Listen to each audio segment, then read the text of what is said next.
We are live, Pitchdeck Asia, powered by Asia Tech Podcast in the studio in Singapore. My name is Graham Brown, joined by Xiaoyin Shen. Xiaoyin, welcome. Thank you. Hi, everyone. Hello to you. Thank you for joining us today. You're going to tell us about your journey and reSET. Yes. Okay, so we're going to go there, learn a little bit about your journey to startup entrepreneurship as well. And interestingly, you are a lawyer by training, correct? Yes, I am. Right. I still am a lawyer. Oh, of course, yeah. Of course, you still are a qualified lawyer, Yes. but you're no longer practicing law. No, I'm not practicing in private practice. Okay. Yes. So do you tell us a little bit about your background before you started reSET? What were you doing before you started this company? So I'm one of the typical corporate dropouts. Yes, we like corporate Yes, dropouts. I know. Here. I heard your pitch deck too. Yeah. So corporate dropout after 7 years in the corporate world. Started as a private practice lawyer for 4 years and couldn't sustain a lifestyle. So I had to take 1 year break. And I did my own social enterprise, which is another one related, nothing to do with law or tech or anything. It's music business. But of course, you learn your lessons along the way, how to run a business. And it was quite a challenging experience, but a lot to learn. So after failing it and going back to the corporate world to kind of make up for the failure, for 3 years as an in-house counsel. I was very fortunate. I was able to join a JV that is looking into the digital and online space, and I learned a lot about the startup. Also got a lot more training in the business side of things. So after 3 years in that, I kind of started to itch again and want to do something myself that has a little bit more meaning attached to it. So that's what happened after 7.5 years. Right. Tell us about the music startup that you're involved. Was that your idea? That was my idea. Pretty much inspired by my love for music. Yeah. But I also recognize that you shouldn't just run a business for passion. Yeah. Right? You should play an instrument maybe. I started with playing an instrument, in fact. That is Right. how I got to know the industry. So I was a musician. What time? What were you I played the violin, Okay. classical violin. And I used to perform a lot since I was in school as a classical violinist, playing for gigs. And I got to know the industry pretty well. That's how I got into the music industry. But the concept we had, I really think is a great concept. It was about the music salon. So it's a concept about having curated music programs in a space that is cozy and you can curate with quality experiences and give the stage to young musicians to perform. I was very passionate about that, but it's not really a scalable business model. So after a year of trying that out, I do not see the long term in the business. And also the fact that operationally, it is actually all about operations. So I'm not very experienced in operations. Neither was my then business partner, so it didn't really work out. Yeah. Great lesson learned. Though. Yes, I know. Maybe cheaper than an MBA, possibly. I hope so. Depends on where. Yeah, exactly. All right, but you're back. So you're back in the world of entrepreneurship. Yes. You didn't let one failure put you off. And by the way, every successful entrepreneur has many failures behind them. And Yes. that's just part of the process, right? That's right. You're back here. You have now a new startup. Well, new-ish in that you've almost a year. It's like 8-9 months you've been going. Tell us a little bit about reSET and what you're now working on. Yeah. So reSET was an idea that has been around for a long time. It's not just the 8 months we have been working on it. Before that, I was working with a legal clinic as a volunteer lawyer for 2.5 years. And that is part of me balancing out my corporate job with more meaning in what I do. So the idea came about from the legal clinic experience, and I see a lot of people who need help, not just in terms of information, knowing what their rights at law, but more about the emotional support and the pain they were going through, right? They were not really getting the support they need, the counseling, and the follow-on from those consultations. So I thought that, can I use my expertise from different areas, put it together and make some kind of help more scalable than just a one-off 20-minute legal consultation session. So that's where the idea started, and it was meant to be focus on the pain in the relationship and how do you lessen the pain. But we realized that many relationships could benefit from help, and you don't have to wait until the stage it is so distressed to give help. Yeah. So it could be more preventive, and actually you're addressing a bigger market. You are preventing problems from even happening in the first place. So that's how the idea of reSET kind of morphed along the way to become a more, I would say, wholesome, preventive, and cute concept compared to when it started, which is more painful, more serious, and more on conflict resolution. So the genesis of it was conflict resolution, which eventually there was a conflict between two couples, right? And that then degenerated to a legal conflict at some point, and that's where you had contact with these people. So you saw like the very sort of painful part of the breakdown. Exactly. What you're saying is, if you sort of moved that upstream a little bit, you could have avoided maybe getting it to this area, right? Yes, so hopefully. Okay. Yeah, I mean, it's interesting. I mean, we're going to have a look at your pitch deck and talk about reSET and what it's about. But I'm always curious as to the why behind, what makes somebody start a business. And the language you're using, and forgive me if I'm out of place, is not the typical language of a lawyer. When you're talking about emotion and pain, because if you're a successful lawyer, in many ways you have to kind of push that aside, right? You have to not get personally attached. You sound like you're quite personally attached to these cases. I guess I'm not wearing my lawyering hat now. Maybe yes, in our professional capacity, we need to detach ourselves and look at problems very logically, but I don't think that lawyers are not human. Yeah, absolutely. So emotions is something that everyone experiences, but maybe in different ways and in different perspectives or extent, but it's just that some people are more expressive and more in tune with how we feel, and others may be suppressing it or detaching from it too often that it become a habit. So I think when I'm doing reSET, the personal discovery is also one part of the journey where I start to really discover my own emotions and also to recognize the emotional aspect of things, rather than just the logical processes, conclusions, and analysis. Yeah, absolutely right. You're a human being like the rest of them, right? Yes. So, and let's see how you can apply the skills and the knowledge that you've built up as a lawyer to what you're doing here now, because they all, I think, it's highly complementary in some way. So we'll discover a little bit when we go through the pitch deck as well. Yep.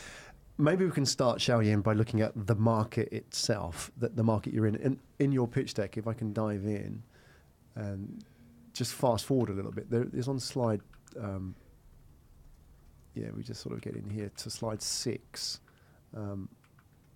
So we've got a couple of slides here about the market size, Loveberry market size. So you want to explain a little bit about what Loveberry is, and also the market size, Singapore, Hong Kong, etc. There's a lot of data coming out here. So help us understand, what market are you playing in? Right. So, first let me explain Loveberry a little bit more. reSET is a more philosophical, I would say, concept about how do you press the reset button in your life when you are kind of facing a lot of problems. And we are talking about emotional problems and also to some extent mental health. Loveberry is just one very focused aspect of it, and it is basically the name of our baby app, which we plan to launch in May. It is purposely named Loveberry because we want to focus on the antioxidant effect of it in love, focusing very much on couples in committed relationship. So there's a unique, I would say, positioning of this product we are doing under reSET. And when we are looking at this market that you have on the slides, we are looking at couples in committed relationship. I know there's a lot of buzz about dating apps and all that, and people say, oh, you are an app about relationship. Are you a matchmaking app? That's the first question. But we do realize that at any point in time when you cross-section the market, you see that more than half of the population actually are in a committed relationship. Yeah. right? Yes, there's a lot of volume going on in the dating scene, but a lot of noise, maybe. Yeah, attrition and all that. But if we do look at people who are in the relationship and you can help them to make it work and make it better, then perhaps you won't have so many people who are in the dating market. Ah, yeah. I mean, there is that interesting crossover between the two, right? Yes, okay. Exactly.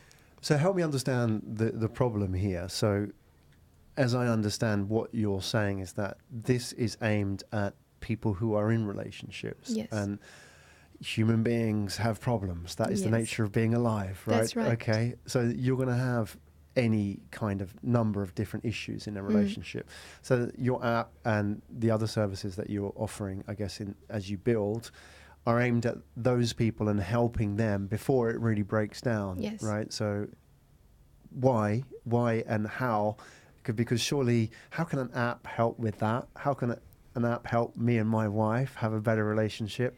Exactly. I think a lot of people have questions about the how, and the fact that it's an app may not sit well with some people who feel that we are already spending too much time on a phone, right? Isn't the phone the problem? Yes, sometimes it is, right?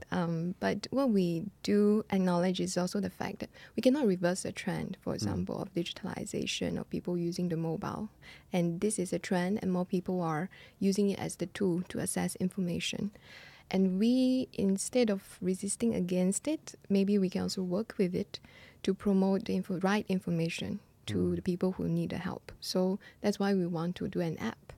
And then about the how, of course, there are many, I would say, details on what is BlackBerry totally about.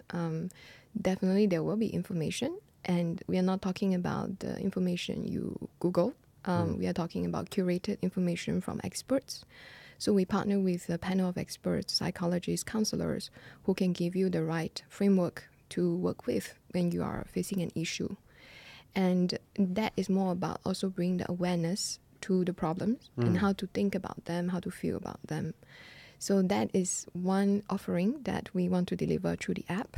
But more than awareness is how do you help people to take action about it. And that's the not so easy part. You can learn about all this, you can read all these books, but you may not practice what they preach. Right. So the incentive, the psychology, and how do you get people to actually do something about it is what our app want to achieve, the greater offering. And what we do is that we do have features which we focus on the utility of the features and how does it make, for example, the problem of communication. How do we make communication easier between the couple? And how do we facilitate better exchange between the couple? So this can be done by some of the features that we are putting in the app, whether through design or through an application of technology. And then we are looking at also how to create the right incentive system, the psychology behind people taking action, and how do we incorporate it into the design of the app such that people will want to come back for one reason or another to use the app in their daily life. So it's not about just using it like a game online, but it's more about integrating it also with their offline experience. So it sounds very abstract now, these three things. Let's have a look at your mock-ups for the app here, and then we can actually see some. And bear in mind, some people are listening rather than watching, so maybe have a bit descriptive as well. So if we can sort of jump back on the pitch deck. So what you see is a very, sketch, very preliminary concept, and it's really outdated, as we have recently had the fortune to work with one of the design giants, Min Labs, who are also investing in us to do the UX for us. So we are very lucky. So this is the outdated version. So basically, you still don't see much from that. It's more about, sure, there's information, there's programs, there's events, there is some kind of features you can use. But the details, I mean, okay, maybe I would just use one concrete example of a unique feature. Yeah, please. We are going to build, So one of which is a wish-making feature. This is addressing the specific problem of communication between the couples. So sometimes we have our needs and desires or expectations, and we don't know how to express it well, and we don't know how to receive it well as well. So that become a source of conflict between the couples. Of course, all this I'm saying come from our research into the market to know what is the crux of the problem. So in terms of communicating expectations, for example, if your other half wants you to take her out on a date, and she tells you that we haven't been going on a date for a long time, you need to bring me out on a date. We have to do our romantic, date. It may sound like a request, a demand, and when you are performing it, it kind of takes the incentive away from it as well, because you feel obligated and you feel not appreciated, even if you have done what she asked you to do. So how do we want to make this communication better? So through the wish-making app, basically the app becomes the intermediary. And when one partner make a wish about something, the app will be the intermediary that intercepts the wish, package it in a way that is more attractive, and notify or suggest to the other party about this wish. So and in the process also incentivize the other party by saying, okay, if you do this, you get this reward and that, and why don't you consider this, Right. So there's a lot more dimension to communicating about that wish. And when the party performs the wish, of course, we also package the response in a more pleasant manner that's communicated to the other party. So by having this intermediary level, I think it will help to reduce the friction in communicating about certain demands and expectations. So there's one feature that we will have in the app for couples who are both using the app. Of course, the app can be used by individuals as well, just for information and learning. But for couples who are both on the app, and we can let them benefit from this very interesting feature. Yeah, I think I need it. I think we need it, me and my wife. And we've been together for 20 years. So I sometimes feel that, I mean, it's just interesting to see how this plays out in an example, is that sometimes when you say something or she says something to me, that it's done emotionally and a bit pointed. Yeah. And like, for example, you haven't taken me out, like your example, you haven't taken me out on a date for 2 weeks. Yes. Luckily, 20 years in, my wife's not asking me that anymore, but maybe that's the problem, right? So she might say, 4 weeks we haven't gone out and had lunch together because you've been really busy and I've been really busy.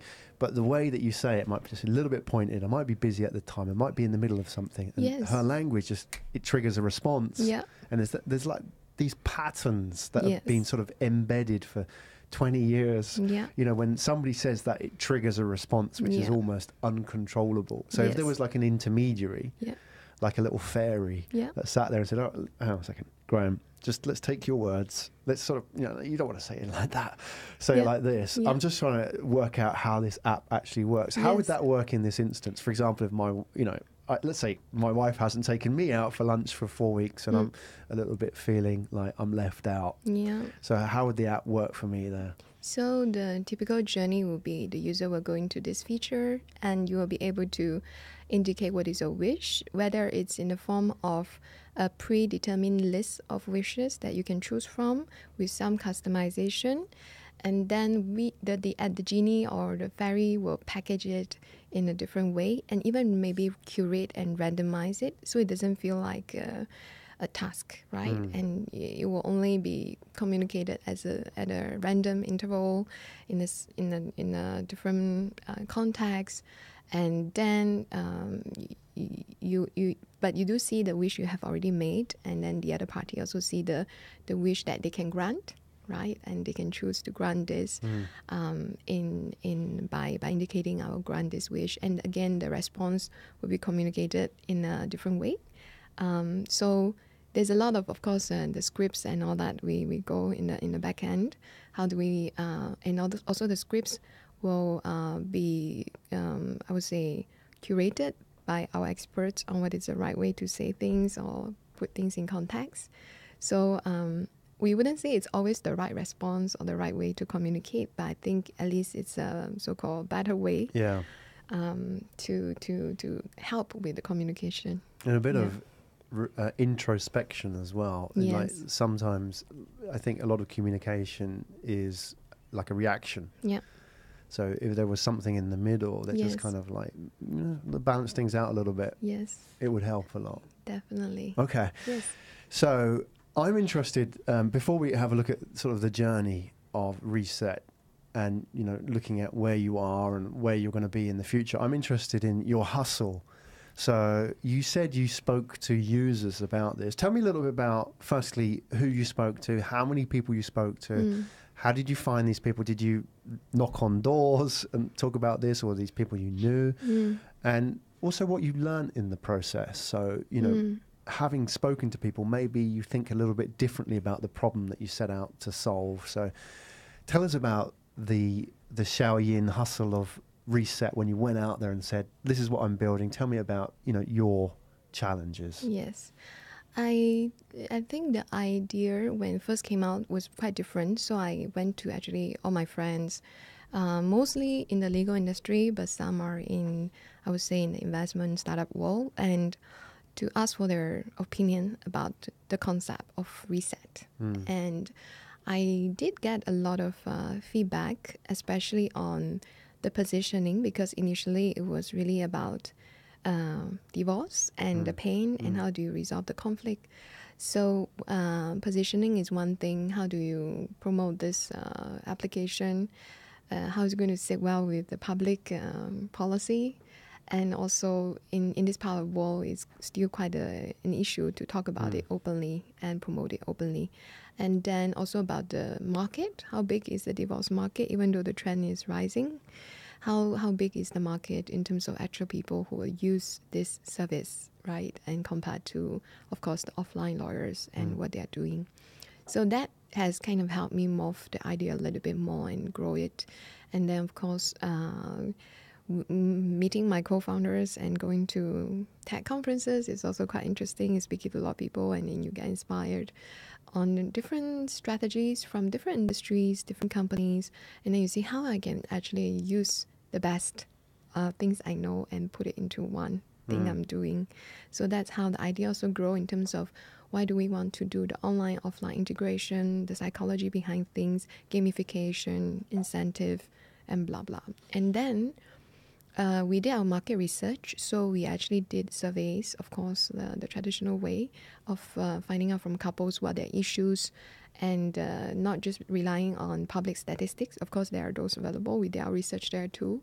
So I think we surveyed more than 120 individuals and Singaporean in our target demographic. Then we got the response. We do a data analysis based on the results of the survey, and we see that the most important or crucial problem is communication. And about 70-80% of the couples surveyed have issue with communication or wish to improve on it. Of course, communication is so broad. There are so many topics you can have problem communicating about, including money, including even passion, you know, your intimacy issues and all that. So there are also different subcategories of needs and problems that we are trying to tackle. Then that kind of inspires us in what we want to create. What solutions are we offering to these problems in the app? So that is also the basis of our thinking. Then again, we have been pitching a lot. We have been talking to a lot of people about our ideas, and a lot of them could be our target users, even though they were wearing a different hat at different point in time. So people like you also sharing your own personal experience. So we learned so much from all these personal stories, and people like, yeah, I would totally use this. Or I don't know if I would use this function. I'm not sure about this part of this function, whether it will work, you know. And then that's where we kind of also refine the thinking behind our the details of our features and how we're going to put them, and even whether to include it in the first place or not, is it necessary. And then we also had our UX team, who is helping us with all who is confirming also what we have found out so far, at the same time helping us to refine our features, the journey, and how the user do that. So that's the whole app design part of things. Yeah. So I understand, you started out primarily as an app for divorce, the divorce market, but you've evolved. That's where you started. And then you, after a number of conversations, you sort of evolved that to something more about communication, which is a bigger problem, right? Yes, that's right. Between couples. Yes. Is it only between couples? Or? So, okay, reSET, initially, if you look at the way we spell it and we capitalize the letters, it's regarding settlement that was initial intention, and of course to reset the status. So divorce was one of the initial strong offering that we wanted to look into, but as we grow our idea, we also realized that actually we are all about emotional well-being, mental health, and there are so many, I would say, aspects of life that contribute to your state of well-being. And relationship is a key part of it. Romantic relationship is especially close to heart, but it's not only the only aspect, right? Relationship with your colleagues, for example, with your friends, with your family, are also very crucial in your state of well-being. And we hope that in the future we will have the bandwidth to tackle all these problems as well. And in different ways, probably not a B2C app for family or for colleagues, it will be a different approach. And in fact, that's why we are also looking at a B2B part of offline corporate wellness programs for people at work. So it's called reSET at work. At the same time. So that is also about how do we help people who are stressed out at work, communication with their colleagues, and relationships. So there are so many aspects of relationship. And I would say the B2C Loveberry is only addressing what we think is a very, very attractive problem that we really want to solve first. And then we will look at how do we grow that even more. So if you take Loveberry, for example, as one solution within your portfolio, if you like, of the reSET portfolio, what is the DNA of that is this going to be the same with corporate wellness, or what is it? Is it all about relationships, or is it about, you say, like mental well-being, for example? Just trying to get to the bottom of that, because what does then reSET stand for? What is it, like a different way of viewing how to deal with the challenge of relationships in the modern world, or how we interact with other people and so on?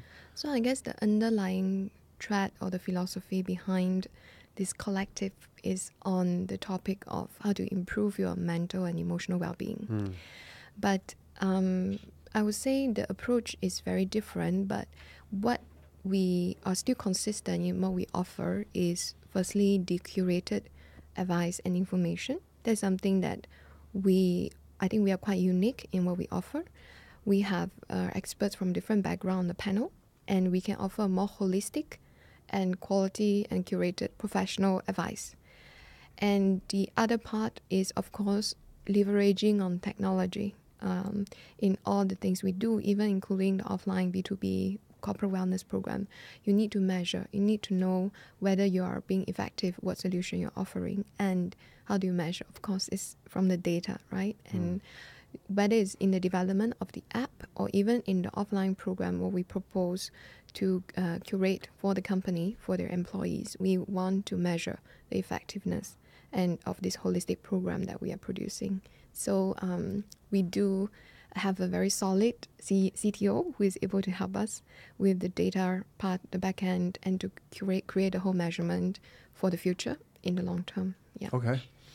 Great. Let's talk about your team then, now that you've brought them up, and also a little bit about the stage where you are in terms of building the MVP as well, putting that out there. The last few slides, just going to jump around a little bit on the pitch deck, but those that are listening, to slide 8, we're going to have a look at where you've been up to now. So this is some of the conversations that you've talked about.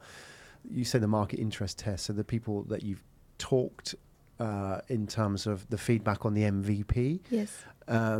Numbers wise, it says 800 monthly MVP web users during the test phase.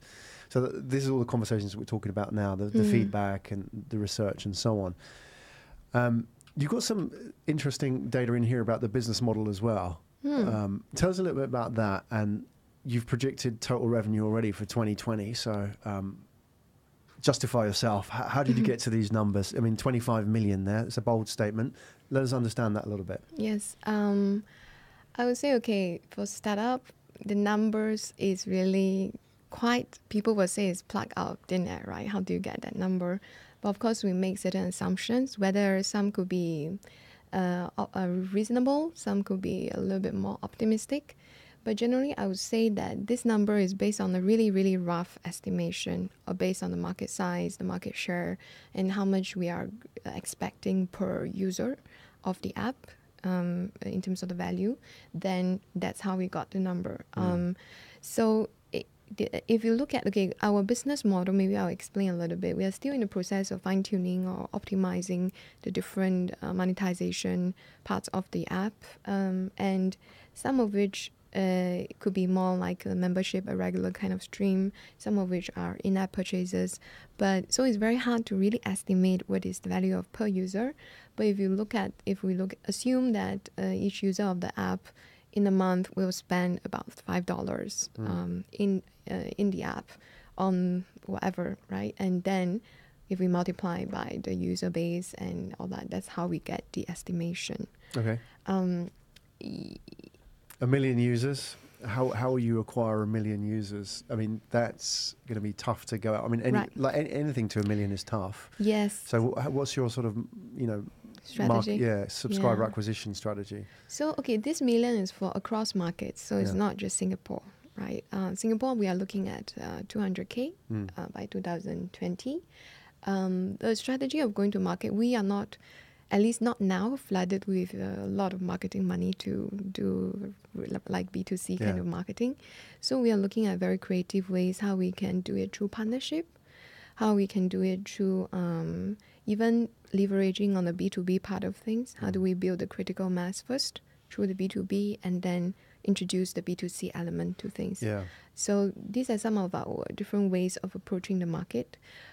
And we are also a social enterprise under race, so we do get a lot of support from the social enterprise and the government-related community-driven initiatives, which could be a good way also to reach out to our market and also to achieve the social impact that we are pledging to achieve. So that is one. Do you have a pledge out there in public? Tell us about that. So we do have a pledge to achieve a certain kind of matrix on social impact. Yeah. So for race is to achieve 20%, or rather to 20% of our users should be from the beneficiary groups from the defined categories of beneficiaries with race. Right. So those are the groups of users that we may reach out through community centers or charity organizations to provide our platform to them, to make it more accessible to them. Yeah. Okay. Yeah. So you have a pledge out there. You are, let's see how it goes. You're going for 1 million. And I think, like you said, the corporate market might be, you're building a two-sided market there. You've got the consumer market, which is obviously, that is an expensive market to educate. Yes. But once you're in, you're in. Yes. And the corporate market, with your background as well and your relationships as well, it sometimes is easier to get in, and then you can get 1,000 users on board at once, right? Yes, that's right. So there's a lot of focus now on corporate wellness. Yes. Large corporations are waking up to, I think, the need for this. Not just as a sort of a CSR thing, but also in terms of employee satisfaction and ultimately profit, because it does have an impact on that. And I think that, especially if you look at some of the large corporates, multinationals, the challenge that they have is retaining talent. If you work in a bank, and you could go and work in a fintech startup, for example, which is more exciting and, maybe more flexibility in working hours. Yes. The challenge for these corporations now is retaining the best people. And a lot of it comes down to wellness and mental well-being, right? I'm really stressed here. I'll take a pay cut just because, the stress levels in my work and so on. Exactly. So you wonder how much that for a corporate is worth in terms of leakage, like the amount of money they lose from losing their best people, right? Yeah, there are increasingly amount of focus and attention on that. And also we see data or statistics about the estimated value that is lost from not taking care of your employee, not just on the physical wellness level. We do see corporates focusing on physical wellness, but not so much on the mental and the emotional aspect yet. Right. So they would have a yoga class, for example, but not anything like this. Yeah. That is very interesting. Let's talk about your team then. Who's behind the project? So if we can jump into the pitch deck and look at slide 12. Who's who here? So I'm also interested to know, you can tell me a little about who these people are, but where you met as well, and the story behind that. So obviously yourself, Xiaoyin. Who else is in this team? So I met Marie Charlotte I call her MC in short, and she calls me XY. You know, it's very hard to pronounce cross-culturally each other's names sometimes. It's quite cool. Yes, and I met her at a networking event last year, February, at Found. So we remember, and she remembers the date even of our anniversary. We just celebrated it. Great, fantastic. Yes. Congratulations. Thank you. And she is a very, very energetic, passionate, outgoing person, and she's very passionate about marketing and also believe in the social impact and the vision and the topic of relationship well-being. So when we met, we clicked, but that was before, I would say, the idea even become so much about wellness, well-being. Is more about divorce still at that point in time, the pain. But so when we met, we just talk a little, but I really like her energy, you know. Sometimes it's very intuitive. You love the person, you know. Yeah, absolutely. And we only connected in June when I was contemplating leaving my corporate job for starting up the startup, and I want to build a team. And that's when the first person that came to mind when it comes to doing something creative, marketing, was her. So I reached out to her. Her background was in marketing and agencies? Yes, that's right. She is very, very ambitious. Even at a young age, she has quite a great experience and exposure in marketing. And of course, she wants to look into more of the meaning also in what she's doing, what she's promoting, using her expertise. So that's what I really, really like and love about her.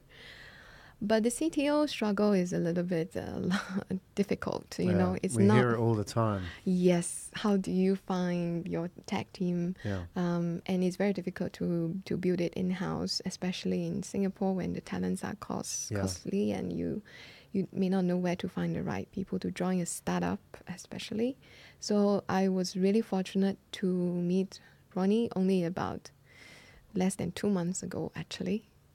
So he only became our former CEO in a month ago, CTO. So I think I really appreciate the fact that I was going out to meet a lot of different people, and he was introduced to me by somebody else. Is a very young guy who is very into the startup industry. He's very smart, and he introduced Ronnie to me because he knows that we were looking for a CTO for a long time. What was his background, Ronnie? So Ronnie was a serial entrepreneur as well, and he had his fair share of struggle as a startup founder for different startups and CTO in various startups he's doing. So currently he has 2 other tech companies in his portfolio, but he has a lot more time to actually want to focus on reSET and bring it to a very, very I would say amazing kind of a vision to realize it. So his background, I totally should have brought him to introduce his story, but it's very amazing. He came from an engineering background, a family in Germany, and then he had a worldly exposure, spent a lot of time also in Shanghai. And then we have a Shanghai connection, that's what we say, because I was born in Shanghai, and he spent quite a lot of time and loved that city. And then we connected, and also the fact that he had went through a lot of startup experience, is very well networked in the industry, and his expertise in tech, in terms of machine learning as well as blockchain. Those buzzwords, I know I shouldn't be talking about it if not a tech person, but he's like, you have me now, so you can totally talk about it. So it's great. He's up to date, basically. Yes, that's what we want to know. Yeah. All right, so you've got the founding team, the power team, as you call it there. So there's 3 of you. So there's 3 of you full-time in the business? Yes. And there's anybody else involved at the moment? Or is this then the we beginning? are just totally leveraging our interns. Right, okay, fine. Yeah. So you've got the outsourcing and the interns and so on, but this is the main gig at the moment, you 3. And in terms of the funding up until now, you're founder funded. Have you done a friends and family round? What are your plans next as well? So the next plan is to go for the seed round when we launch the app. And the seed round is, we are looking at 1 million. We are looking at using it to actually even prepare to launch in other markets, not just Singapore, because what we have so far have already carried us quite a bit to where we are to be able to launch in Singapore. Then we are really looking at making sure that we do the Singapore market well with the seed funding, as well as to take it to bigger markets. Okay. So your next stage is a seed round, 1 million. Is that Sing dollars? Okay, yes. so 1 million. When are you opening a round roughly? I don't want to commit you right now or now unless you've actually ready for it. But bearing in mind this is March as well. So do you have plans to open a round? Yes, I do have the plan to do it around June because our app, if we launch in May, then we will have some time to actually prove the traction. And it will be great for us to have that proof and to then talk about valuation. But even before that, I think in between this period, I'm still open to angel investment as well. Absolutely. Because so far we have one angel who really believes in what we do, and it's like totally just for the social impact and what the vision you have and the fact that I know you, I want to invest in this. I don't care, give me whatever you know. So that's a real angel, right? Yeah, real angel. Okay. So you just so I understand, because it's important, I mean, roughly it's second quarter seed round, maybe it's going to move around that date because it's tied to your launch as well. Roughly a Sing dollars 1 million, that will change as well potentially, but you put your marker out there. What happens now, I think, from now until the raise is conversations with people who they may come on as advisors at this stage and later be an investor, or people who may be a potential investor, but they may say, okay, let's see how this goes for the next 4 months. And then, let's talk about a raise. So now is the chance to put it out there. What kind of people do you want to speak to? Because yes, there is money out there. That's fine. It's not difficult to raise money now, especially, we've seen some big seed raises in the last few weeks as well. So 1 million is not out of the parameters of the average raise at the moment. Smart money, what kind of backgrounds do you want the investors to bring? Is it particular domain expertise? Is it particular industry sector that you would want somebody to come and bring some contacts for you? Yes, I think we are really open to advisors and expertise from different areas, because that's ultimately, there's a lot of things we need, right? A lot of kind of help. And fundamentally, I guess it will be the fact that the investors believe in what we do, the value we are creating, and also the social meaning in what we do. I think that is important, because that is something I think that's going to tie everybody together on this journey. Yeah. Yes. Absolutely. Yeah. And they've got to be on board with the vision, right? Yeah, exactly. That's the most important thing. Yeah. So you're open to conversations now? Yes, of course. From people of all different backgrounds? Yes. Okay. Fantastic. Well, Xiaoyin, I think it's a brave move that you've taken, having been into entrepreneurship once, gone back into the world of salaried life, then come back, because you're obviously driven by something. There's obviously a calling, which is, taking you beyond, out of your comfort zone, right, to go and do something like this. You put a team together. You're at the very early stages of the growth of reSET, and there will be changes along the way, the pivots as they call them now, but that's all part of it as well. So I imagine as well, beyond the actual investment side, the big challenge for you is talent. I find that startup founders who sit there raising money is, now that's becoming a lot easier, but finding people who want to work for startups in a city like Singapore, where, you can go and work for a law firm or a Raja in town, or you can work for a DBS for twice as much money. So finding talent is going to be a challenge. Are you, I guess, around your raise, you're going to be recruiting as well. So what kind of people are you interested in being part of your power team? So what kind of skill sets, what kind of mindsets are you looking for as well? I think more than skill set is the mindset. Surprisingly, I think I'm very lucky to be surrounded with people with fantastic mindset. And especially, I wouldn't say it's all young, but I would say there are more increasingly, I meet a lot of amazing young people around me with all this passion for doing something meaningful from the very beginning of their career. So that could be a good news for all the startups out there. Yeah, absolutely. And at the same time, people with domain knowledge or industry dropouts, so to speak, or corporate dropouts, could be very good people, because they have the experience, they have the network, and they know what they want, and they're seeking something else. And with their skills, expertise to bring on board. At the same time, this need for meaning is a great fit for what we are doing. Yeah. Fundamentally, we do have a culture from day one, because I think when I left the corporate world to create something of my own, I asked myself the question, what kind of thing I want to create, what kind of team I want to create, what kind of organization it will be, right? That's a crucial question. So culture was important from day one, and we do believe in three key things. One is about, of course, the meaning that we create, and the other is about the fact that the journey, you got to enjoy it, even though it could be really up and really down, but you got to enjoy this journey. Otherwise, you're wasting your life. And last but not least, we want to be true to ourselves and to others, and that's how we want to deal with each other.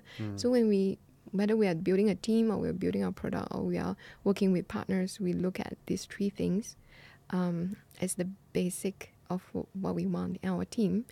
And I even have a tagline for it. It's called Have We Met, right? MET. So meaning, enjoy, and true.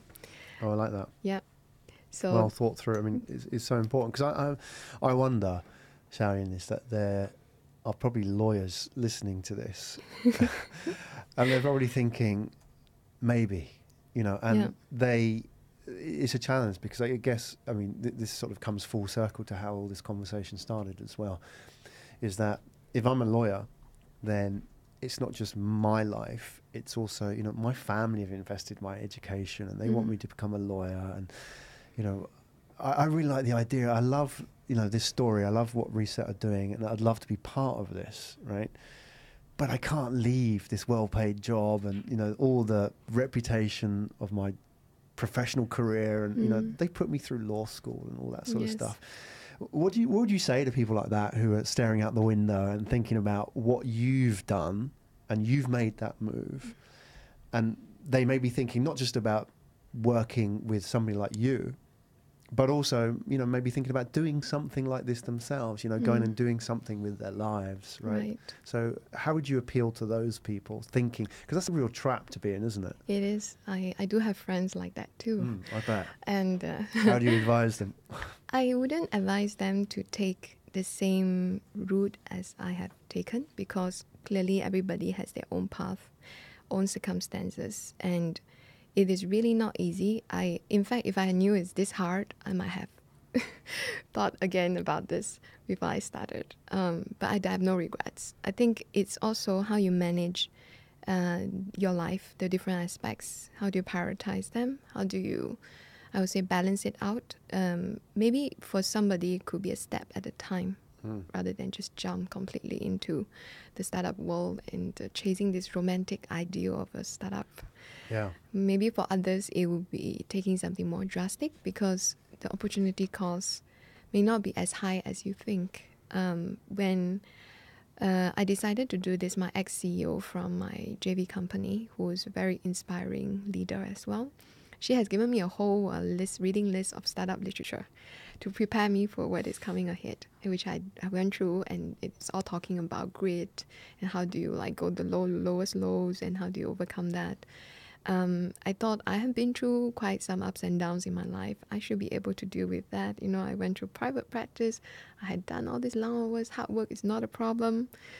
But man, in this, I still think no, this is not what I imagined it would be. Yeah. Yeah. And when I look back at her advice, I think she had asked me this question: what's the worst case scenario? The worst case scenario is I could fail again, and I could start from ground zero, or not ground zero actually. I would still just pick up where I left in the corporate job. Maybe just take one step back or two, but it's okay, and you still will be having a good life. What is the worst case scenario? So it's not as scary as I thought it was, right? Like another failure, yes, it does take time to recover, but at this stage in my life, if I don't try it, I know I will regret it. So that's why I took the leap of faith. But for others, maybe there are other things to consider. So you really got to think, what is your life path? What works for you? What gives you the optimum or the maximum happiness? Yeah. Great. Well, I'm glad you did. I'm glad you did take the leap of faith, and you're here now. Thank you. Xiaoyin Shen, everybody, founder of reSET. and wishing you all the best. Thank you. With the journey. Thank It you. is going to be a journey. We know It that. is. You've already set it out. It's not going to go all to plan. We know that much. Yeah. And it's not going to all go in a straight line. Yeah.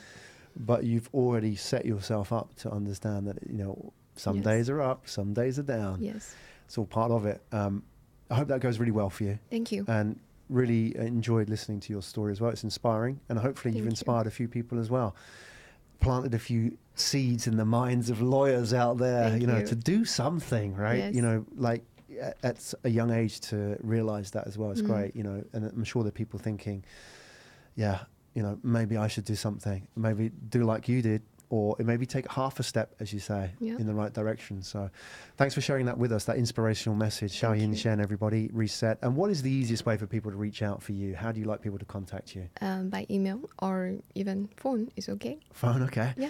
Or LinkedIn, does that work for you? LinkedIn. All right, so if you're active on Perfect. LinkedIn, we'll put the details there so Sure. people see your profile.